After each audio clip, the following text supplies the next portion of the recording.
फिर वो ये काम कर करके दिखाते हैं। तो ऐसे लोगों के शर से बचने के लिए हमें क्या करना चाहिए?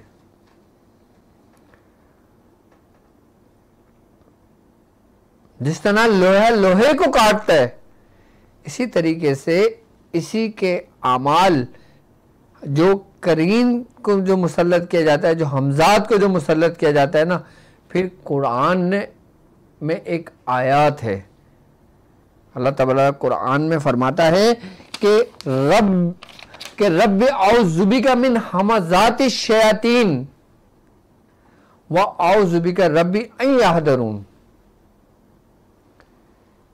ये अमल याद कर लें, आप देख लें अपने पास, ठीक है। ये किस लिए अमल है?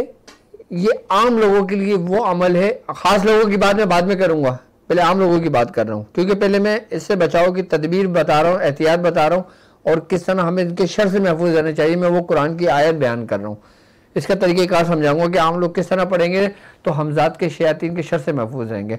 अल्लाह ताला कुरान में फरमा रहा है वकुल रब्बी औज़ु बिका मिन हमज़ाति शयातीन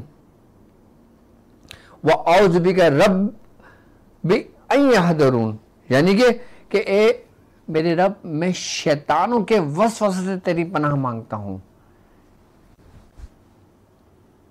यानी कि इन्हीं करीन से, इन्हीं शयातीनों से, इन्हीं वसवसे से मुराद, वसवसे क्या होता है? देखो, जब इसी करीन ने जब आपके जिस्म पर गलबा किया ना, फिर ये आपको हुक्म देता है, फिर ये आपको पैगामात देता है, फिर ये आपके जिस्म के आज़ाओं पर काबिज होता है, फिर ये अपनी मर्जी से आपके कदम बुराई की तरफ उठाता है, आपके कदम गुनाहों की तरफ उठाता है, आपको ऐसी दहलीज से, ऐसी दलदल में ले जाता है कि जहाँ से वापसी का रास्ता बहुत मुश्किल हो जाता है। नामुमकिन नहीं है, लेकिन मुश्किल हो जाता है। इसमें कुरान में इसमें अल्लाह ताला फरमाता है कि ए मेरे रब, कुरान की आयत है कि मैं शैतानों के वसवसों से तेरी पनाह मांगता हूं। ओ ए मेरे रब, मैं तेरी पनाह मांगता हूं इससे कि वो शैतान मेरे करीब आए, मेरे पास आए। अब किसी शख्स ने जादू के जरिए भेजा और कोई शख्स ये आयत पढ़ता है, इसने अपने घर पे लगाई हुई है। आपने देखा होगा ना, लोग अपने घर के दरवाजे पे लगा देते हैं, एंट्रेंस पे लगा देते हैं, लोग अपने ड्राइंग रूम में लगा देते हैं, ये आयत लिख के छोटी सी लगा देते हैं। वो किस लिए लगाते हैं? वो इसलिए लगाते हैं कि ये इस आयत की बरकत है, कि इसकी आयत की बरकत से वो शयातीन उस घर के अंदर दाखिल नहीं होते, उस कमरे में दाखिल नहीं होते। और ख़ासकर इस आयत, ये समझ लें, स्पेशली आयत इसीलिए है ये कि इसे महफूज रखती है हर किस्म की शैतानी असरात से, हर किस्म के हमजात के अटैक से।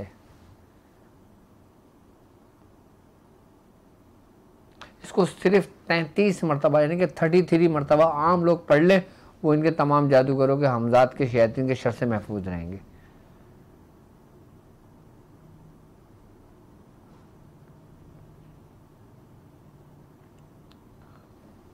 कोई साया आपके घर में दाखिल नहीं हो सकता। आप किसी भी राह गुजर से गुजर जाए, आप जैसे जैसे बढ़ते रहेंगे सफाई होती रहेगी आपकी। ये इस आयत का नूर है, इस आयत की बरकत है। और इस आयत के मातेहत बुजुर्गान दीन फरमाते हैं जो मौकलान है ना, वो मुहाफिज ऐसे मुहाफिज है जो किसी को बख्शते नहीं है।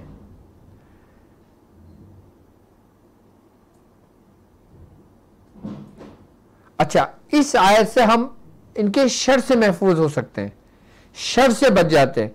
अच्छा, इसी आयत के जरिए हम अपने ही हमजात को बेदार कर सकते हैं। अब वो कैसे करेंगे, मैं उसका भी तरीका से कार समझाऊंगा आज आपको।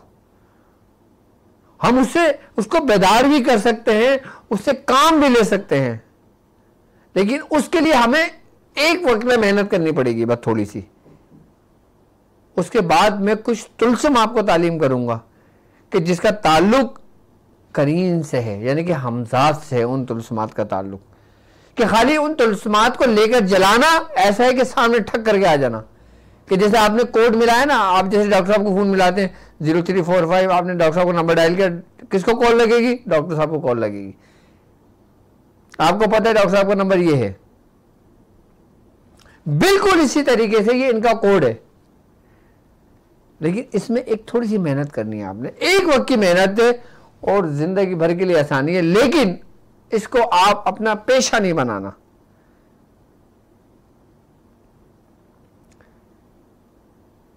क्योंकि इसको बेदार करना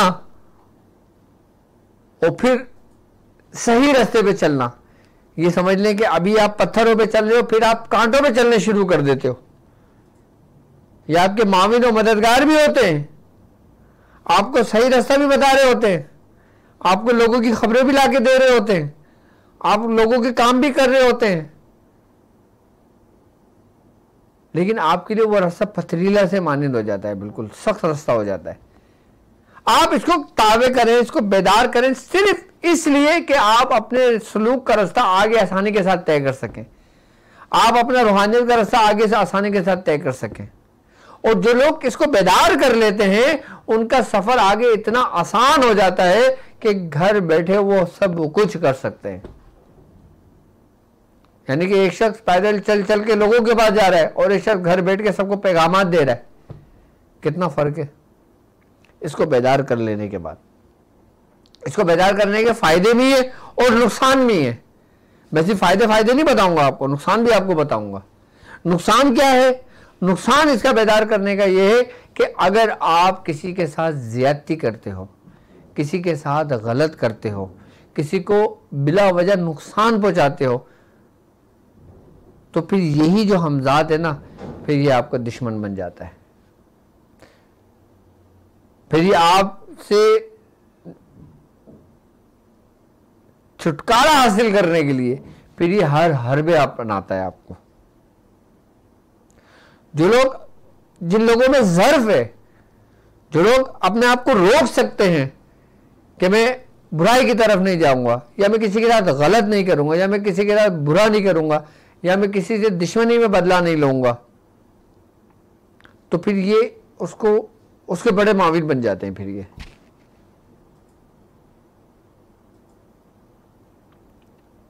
लेकिन उसके लिए फिर हमें सख्त दिल चाहिए होता है, उसके अंदर फिर हमें सख्त रियाजत चाहिए होती है, जो एक वक्त की है और कुछ ही दिनों की है। लेकिन जब वो हो जाता है तो उसके बाद सारे मामलात में आसानी हो जाती है, इंसान के हर चीज में बेहतरी हो जाती है उसमें उसके। अब वो क्या अमल है? अच्छा, आम लोगों को तो मैंने बता दिया कि वो लोग जो इनसे बचना चाहते हैं और बचना चाहिए, और रात सोते वक्त भी इसी कुरान की आयत को पढ़ना चाहिए। आई बस समझ में? आयत क्या है? रब्बी औज़ुबिका मिन हमज़ाति शयातीन व औज़ुबिका रब्बी अन यहदरून। इसको पढ़ना चाहिए, इससे इंसान महफूज रहता है। आई बस समझ? छोटे बच्चे यही आयत लिख के बच्चों के गले में डाल दें, बच्चे आपके महफूज हो गए, हर किस्म की शयातीन से महफूज, हर किस्म के उससे महफूज। अब आ जाएं वो ख़ास लोग, वो मेरे हम सफ़र साथी, कि जो लोग मेरे साथ चल रहे हैं और उनका हक बनता है कि मैं उनको ये तालीम करूं कि वो इसको बेदार करें और फिर उससे काम लें। उसके काम लेने के तरीक़ेकार भी मैं समझाऊंगा। वो तुलस्मात क्या हैं, वो नक्श क्या है। सबसे पहले आपने करना ये होगा कि आपने ऐसे एक हिरन की झिल्ली लेना है। ये हिरन की झिल्ली मेरे हाथ में है। अच्छा, ये ख़ास लोगों के लिए है ये, ठीक है।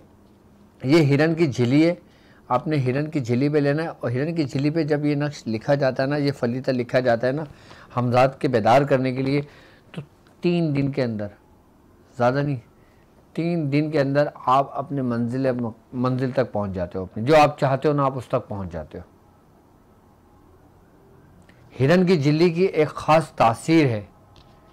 हिरन की झिल्ली अजायबात में से है कि एक फरीदा आप किसी कागज़ पे लिखो, यही फलीदा, आई बस समझ में, और यही फलीदा आप हिरन की झिल्ली पर लिखो। अब करना क्या है वो मैं सब समझाऊंगा आपको, ठीक है। मैं सिर्फ आपको बताना चाह रहा हूँ कि इसमें हिरन की झिल्ली चाहिए होगी जिसके अंदर फलीदा लिखा जाएगा।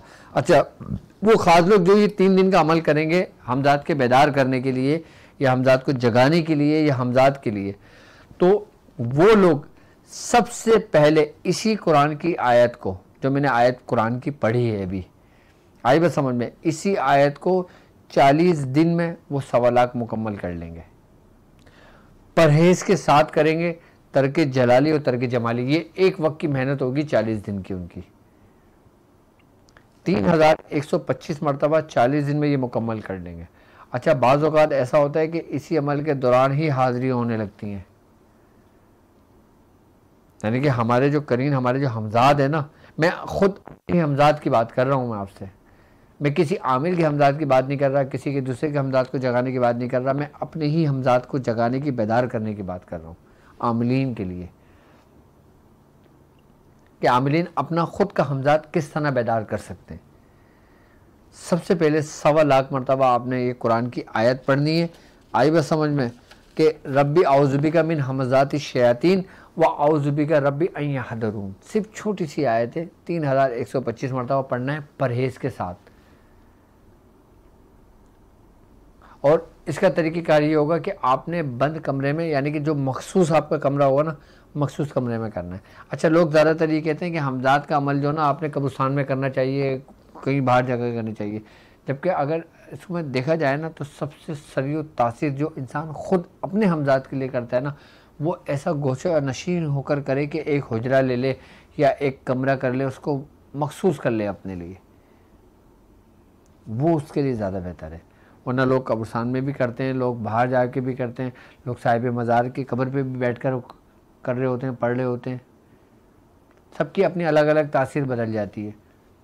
लेकिन आप अपना घर लें, अपना घर हो और छत पे बल्ले से एक कमरा बनवा लें, एक स्टोर बनवा लें छोटा सा, जो आपके पढ़ाई का हो, जहाँ पे बच्चे ना आते जाते हों, जहाँ पे नाबालिग बच्चे हों या दूसरे बच्चे हों।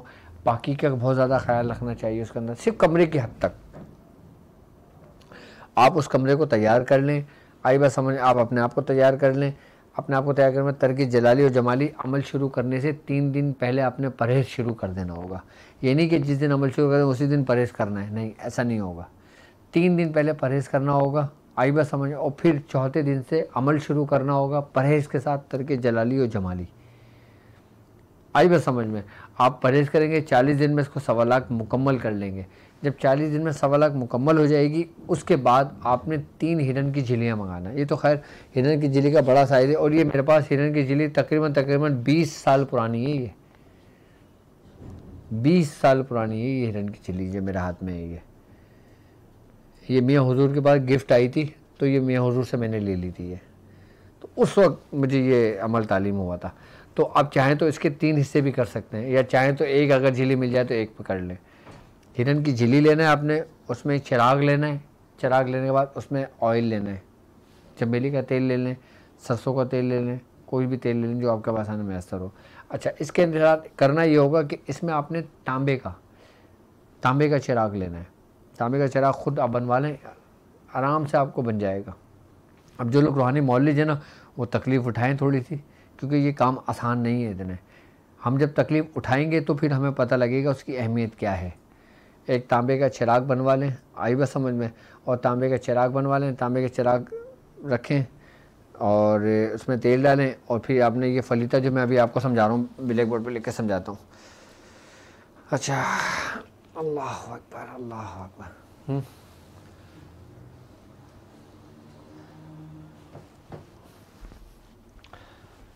अल्लाह अकबर। ये मैंने फलीता इस पर लिख दिया। फलीता क्या है और फलीता किस तरह बनेगा, और फलीते के अंदर तुलस्मात कैसे बनेंगे, ये समझ लेंगे। हमजाद को बेदार करने के लिए है।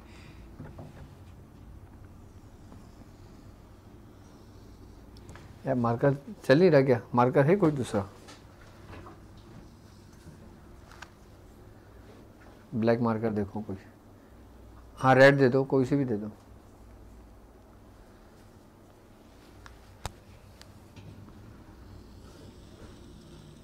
आपने किसी भी उससे ये पहले चौकोर खाना बना लेना है।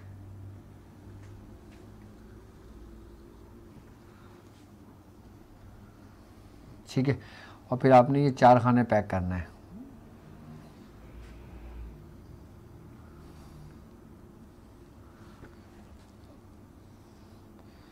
ये आ गया 1 2 3 4।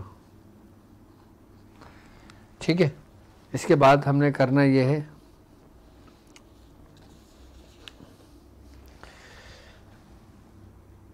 ये जैसे वाव लिखते हैं ना, ऐसे हमने वाव लिखा। ठीक है, और ये पूरा नीचे तक लेकर आ गए। अब यहाँ पे जैसे हम काफ लिखते हैं ना, एक काफ आ गया, ये ऐसे बनेगा। ये तुलसम है, लेकिन इसको थोड़ा सा समझने की ज़रूरत है, लेकिन कोशिश करना है कि बिल्कुल इसी तरतीब और इसी तरीके से हो, इसी तरतीब और इसी तरीके से हो। ठीक है, अब यहाँ पे आ गया स्वाद, जैसे स्वाद लिखते हैं ना, ये स्वाद ला के हम यहाँ पे ऐसे आए, फिर हमने इसको ऐसे बना दिया कि जैसे मेहराब बनाते हैं ना, इसको हमने ऐसे बनाया है। सही है। अब यहाँ पे हम ये है, दो तस्वीर अलग है। ठीक है, अब यहाँ से हम 3 दफ़ा खींचेंगे, 1 2 और ये 3। सही है। फिर ये 1 1 2 3,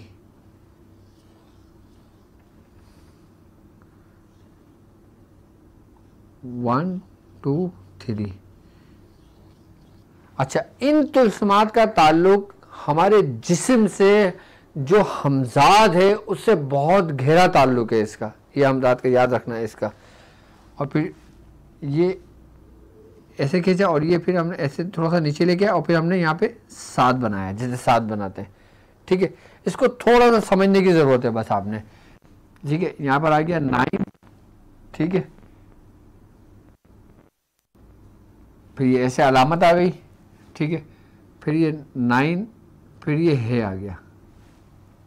ठीक है, फिर 9 1 1 और ये अलामत आ गई। ठीक है, अब यहाँ पे जगह कम है, यहाँ पे जगह ज़्यादा है, तो पहले ये यहाँ पे हमने एन करना है। एन बनाते हैं ना, एन। अब यहाँ पे हम 7 दफ़ा लेकर आएंगे, 1 2 3 4 5 6 और ये 7वां हम इसको मिला देंगे इससे। ठीक है, और फिर इस कोने पे दोबारा हमने है की अलामत बनाई है, फिर 7 मरतबा, 1 2 3 4 5 6 और ये 7 की अलामत, इसको हमने ऐसे मिला दिया। ठीक है, अब ये है की अलामत आ गई। ठीक है, ये 1 1 आ गया और ये तो हमने इसको मिला दिया। सही है। अच्छा, यहाँ पे स्पेस कम है, लेकिन यहाँ पे जो ना है की अलामत के साथ बनेगा कोने पे, ये है की अलामत आ गई, 1 2 3 4 5 6 और ये 7 आ गया। इसी तरीके से यहाँ पे है की अलामत आएगी, 1 2 3 4 5 6 7 आ गया। ठीक है। अच्छा, यहाँ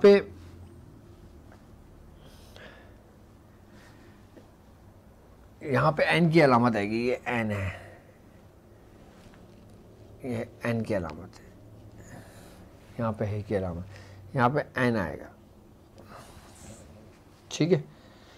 अच्छा, इसका तुमने पीडीएफ भी मैंने बनवाया है ना, आप स्क्रीन पे शो कर दो ताकि वो भी समझ में आ जाए सही आसानी के साथ ना, जो मैंने तुम्हें दिया था लिखकर। ठीक है, यहाँ पर आ गया है, ये ब्लैक बोर्ड थोड़ा सा वो है, लेकिन आपके ब्लैक बोर्ड उस पर सही समझ आ रहा होगा आपको। और ये आ गया तो ये आ गई अलामत लाम की, ये 1 1 9 1 1, ये 7 क्या अलामत है ये। अच्छा, इसमें यहाँ पे 3 नुक्ते आए, एक नुक्ता ये, एक नुक्ता ये है और एक नुक्ता ये, कि जैसे शक्ल बनती है, ये 3 नुक्ते इसमें आएंगे। अब ये आपके बिल्कुल स्क्रीन पर मौजूद है, आप यहाँ से इसको स्क्रीनशॉट भी ले सकते हो, और इसको HTML करने के लिए सबसे पहले मुझसे इजाज़त लेनी होगी, ये ध्यान में रखना है। ठीक है। अच्छा, ये पूरा तरतीब मैंने पूरी बता दी आपको, तरीका मैंने पूरा बता दिया, लेकिन इजाज़त लेकर करना। ये पूरा इसका है हमजात को बेदार करने का फलीता। आई बस समझ, ये पूरी अलामतें आएंगी। ठीक है, फिर समझ लें, इसमें 786 नहीं लिखा जाएगा, ये जहन में रखिएगा। इसमें सिर्फ वो सिर्फ इसी तरतीब से नक्श बनाया जाएगा।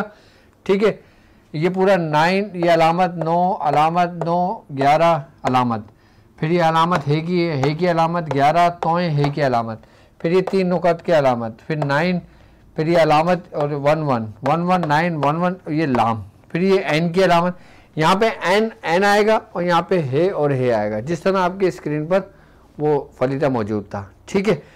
अब करना क्या है कि आपने इस पूरे अलामत, पूरे फलीते को लिखना है।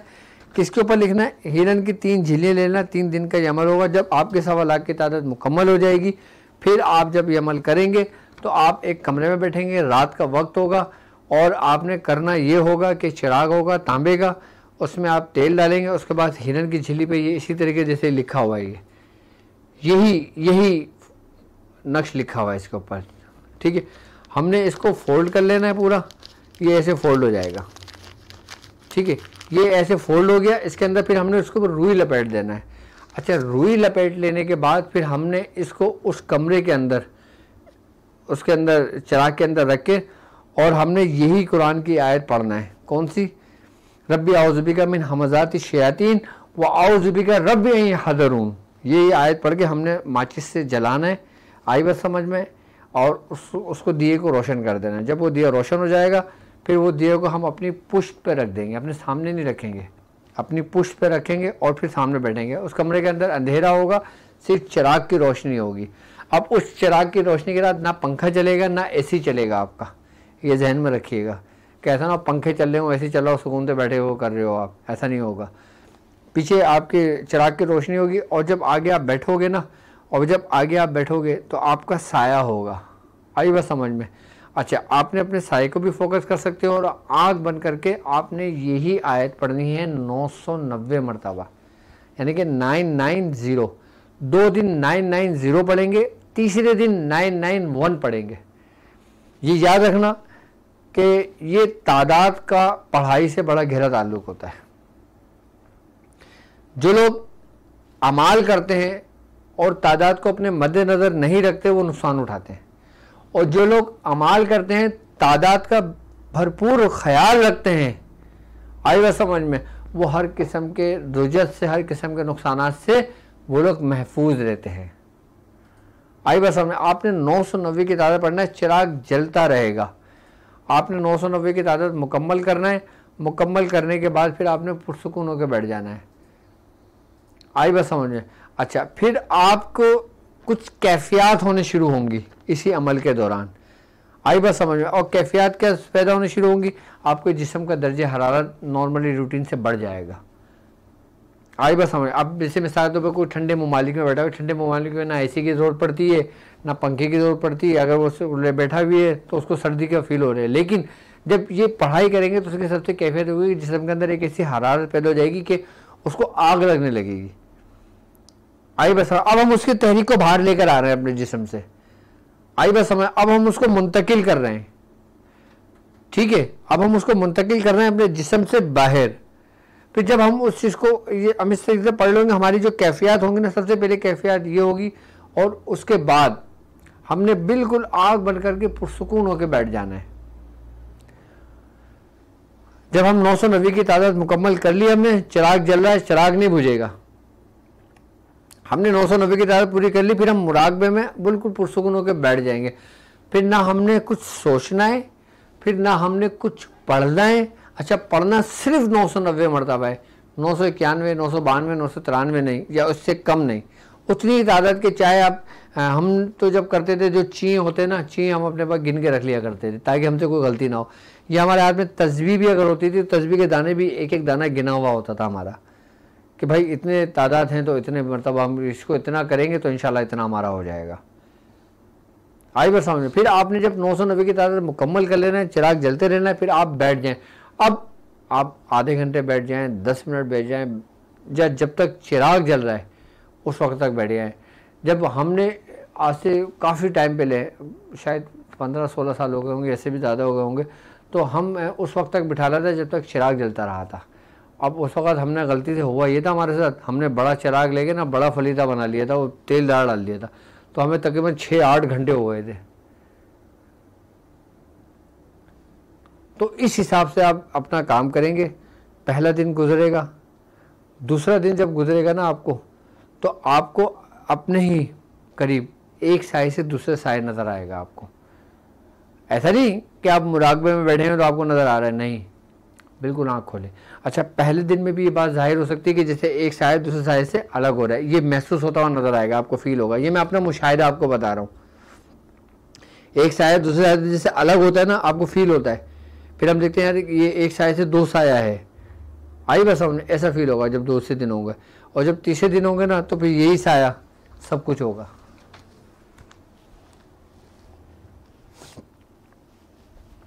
मुझे पानी पिलाना है मत। तो इस अमल के लिए अच्छा अब थोड़ी सी ना एहतियात भी समझ लें, क्योंकि अब जाहिर सी बात है सबका फ़ायदा ही फ़ायदा नहीं है, नुकसानात भी हैं, ये भी ध्यान रखना। नुकसानात किस सूरत में हो सकता है हमें कि अब मिसाल के तौर पे जैसे आप पढ़ाई कर रहे हो, आपने कुंडी खोली हुई है, अब आपके कोई बच्चा भागता हुआ आ गया घर कमरे के अंदर, या बच्चों में लड़ाई हुई, दोनों बच्चे भागते हुए आ गए, शोर मचाने घर के अंदर, आपकी पढ़ाई डिस्टर्ब हुई, तो आपके मामला डिस्टर्ब होने का खदशा है। लेकिन ये याद रखना हमजात का अमल बहुत सख्त अमल होता है। मैं आपको पहले ही आगाह कर रहा हूँ, हर अमाल से या तो बच्चों को बिल्कुल अलग कर दें, या दूसरे घर में भेज दें, या नानी के घर भेज दें, या दादी के घर भेज दें। आईना बस जब इस अमल को पढ़ें। अच्छा जब ये अमल हो जाए ना, और फिर आप अपने कमरे को लॉक कर दें, आई बस हमने, फिर आप जब जाएंगे फिर काम लेने के तरीके फिर मैं वो समझाऊंगा, फिर उस तरतीब से काम लेंगे। अच्छा एक चीज़ तो मैं और बता दूं, इसमें मायूसी नहीं होगी। तीसरे दिन का जो साया होगा ना वो आपके सामने ऐसे आ जाएगा। आप जो बात करोगे ना वो आपको जवाब मिलेगा, जो आप गुफ्तगू करोगे वो आपको रिस्पॉन्स होगा। आप जिस काम को बोलोगे, जो कौलो करार करोगे, जो मुआहदा करोगे, मैं नहीं बोलता कि आपने इस तरह मुआहदा करना है, हाँ भाई कौन है, क्यों बुलाया है, किस लिए बुलाया है, क्या करना चाहते हैं, नहीं। जब प्रैक्टिकल में आप बैठोगे ना आप खुद मुआहदा करोगे।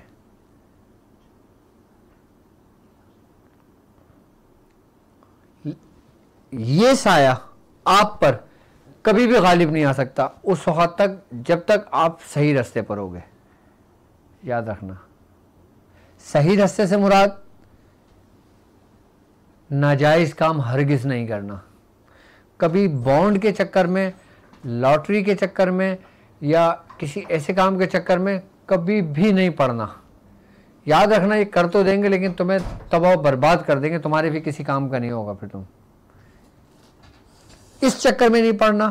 और दूसरा ये कि किसी को बेजा तकलीफ नहीं देना, किसी पे बेजा मुसल्लत ना करना, किसी पे बेजा कोई नुकसान नहीं पहुंचाना किसी को। तो ये साया आप पर कभी भी गालिब नहीं आ सकता। आप ही गालिब रहोगे इसी साया पर, क्योंकि आप ही के जिस्म का हिस्सा है। आई ना बात समझ में? ये इस बात का ख्याल रखना। उसके बाद आप अपने वक्त के बादशाह हो, बस। अच्छा लेकिन एक काम और करना कि जब ये कोई भी काम करेगा वो सबसे पहले पर्सनल मुझसे इजाज़त लेगा। कमेंट्स में इजाज़त का कोई मसला नहीं है, लेकिन मुझसे फ़ोन करके मुझसे तरीक़ेकार पूछेंगे सारे, जिसने भी करना होगा। अच्छा इसकी कोई भी मामलात नहीं है मेरी तरफ से। इसकी उन लोगों को इजाज़त है जो मेरे साथ सफ़र तय कर रहे हैं, ताकि उनको कुछ फल मिले। वो इस शजर में से जो हमारे खानवादे का, हमारे बुज़ुर्गों ने जो दरख्त लगाया है ना, इसमें जो फल है, अब वक्त फल खाने का है। कि आप लोगों ने जो जितनी मेहनतें करी हैं, कि जितना परहेज़ करा है, जितनी एहतियातें करी हैं, अब उस दरख्त में से आप फल खाओ।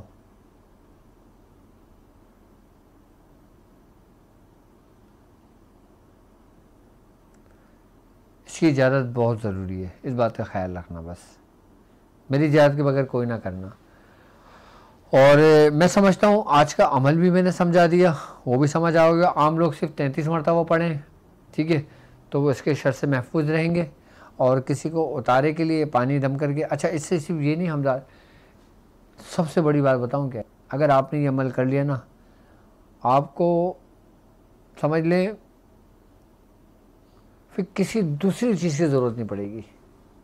चाहे वो जादू को उतारना हो, गाड़े हुए जादू को निकालना हो, जादू को ख़त्म करना हो, शयातीन को हाजिर करना हो, उसको ख़त्म करना हो, बुलाना हो, इससे बहुत से काम लिए जा सकते हैं, बहुत से। अब मैंने इसकी क़ुव्वत और पावर तो मैंने आपको बता दी कि इसकी क्या है, लेकिन हमने इसकी पावर पे कनात नहीं करना, क्योंकि आपकी पावर इससे कई गुना ज़्यादा है। आपके जिस्म की नहीं, आपकी रूह की। और हमारा ताल्लुक़ रूह यानी रूहानियत से है। हमने सिर्फ ये अगर बेदार भी करना है, ये काम भी करना है, अपने आगे के सफ़र के लिए करना है, ताकि हमारा आगे का सफ़र आसान हो और फिर दिल लगे। देखते हैं ना कि लोग जब अजायबात की दुनिया देखते हैं तो और मज़ीद बढ़ते हैं। वो कहते हैं ना कि जब तक कुछ दिखता नहीं है ना तो वो मामलात नहीं बनते, मतलब दिल नहीं लगता। अब बंदा पढ़ रहा है, पढ़ते पढ़ते पढ़ते एक वक्त ऐसा आता है कि बंदा बोर हो जाता है कि यार क्या हो गया, अभी तक मुझसे क्या गलती हो रही है, क्यों नहीं हो रहा है मेरा अमल ये। तो जब इंसान इन चीज़ों में मुशाहिदात करता है ना, जब इन चीज़ों को देखता है ना, फिर उसको एहसास होता है कि हाँ भाई मैं बिल्कुल अपने बुज़ुर्गों के रास्ते पर हूँ। मैं फिर बारहा ये बात कह रहा हूँ कि ये जो तरीक़ेकार मैंने समझाया ये आम लोगों के लिए हरगिज़ नहीं है।